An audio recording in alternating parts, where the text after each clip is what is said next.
దుర్యోధన ఎదుటి వాడిని ఓడించడానికి మనకు బలమక్కర్లేదు, వాడి బలహీనతే మన బలం. ధనమక్కర్లేదు, వాడి ధనమే మన ధనం. జనమక్కర్లేదు, వాడి అజ్ఞానమే మన జనం. కాకుంటే ఈ ఆటలో కరుణ, జాలి, ధర్మం, న్యాయం, బంధుప్రీతి, సత్యప్రీతి అనేవి మాత్రం ఉండకూడదు.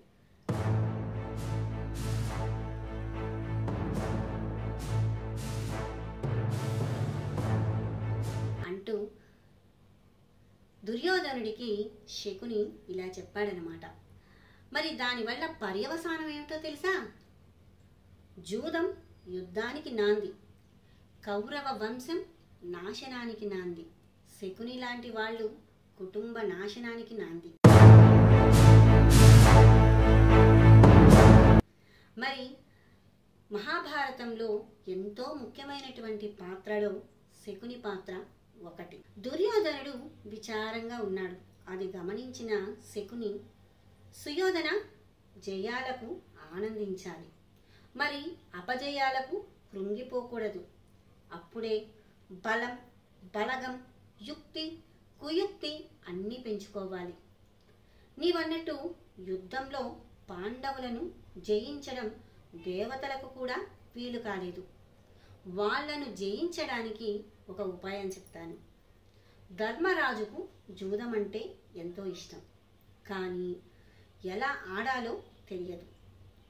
నాకు జూదంలో నేర్పు ఉంది, వారిని జూదం ఆడటానికి ఆహ్వానించు. ఆటలో వారి రాజ్యాన్ని, ధనాన్ని, సర్వస్వాన్ని నీకు చెందేటట్లు చేస్తాను అన్నాడు. అనుకున్నట్లే ధర్మరాజు జూద ఆట ఆహ్వానానికి మన్నించి జూదంలో పాల్గొన్నాడు. ఆటలో రాజ్యాన్ని, గజబలం, అశ్వబలం, రాసులు, రత్నాలు అన్నీ కోల్పోయాడు. తదుపరి అన్నదమ్ములను పణంగా పెట్టి చివరికి తనని తాను పణంగా పెట్టుకొని ఓడిపోయారు. ఇక మిగిలింది భార్య అయినటువంటి ద్రౌపది. శకుని సలహాలతో ధర్మపత్నిని కూడా పణంగా పెట్టి ఆడవచ్చనే మాటతో ధర్మరాజు ద్రౌపదిని పణంగా పెట్టాడు. అతను ఓడిపోయాడు. ఓటమి కూడా అలసిపోయింది. శకుని సలహా ఫలించింది. శ్రమ లేకుండా, యుద్ధం లేకుండా సర్వం దుర్యోధనునికి వశమైంది.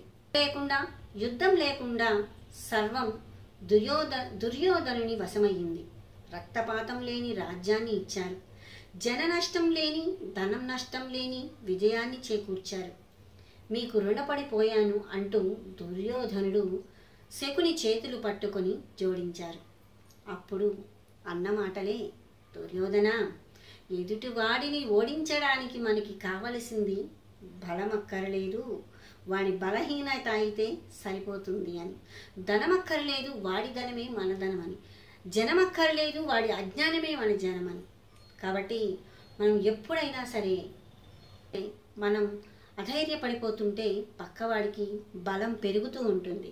కాబట్టి మనం మహాభారతాన్ని, రామాయణాన్ని మన జీవన విధానంలో ఎన్నో రకాలుగా ఎదుటివాడిని చూసి మనం భయపడితే మన భయాన్ని అలుసుగా తీసుకుంటారు. కాబట్టి ఈ శకుని పాత్ర మనకు ఎంతో జీవితాన్ని సూచిస్తుంది. మరి విన్నారు కదండి మహాభారతంలో శకుని పాత్ర.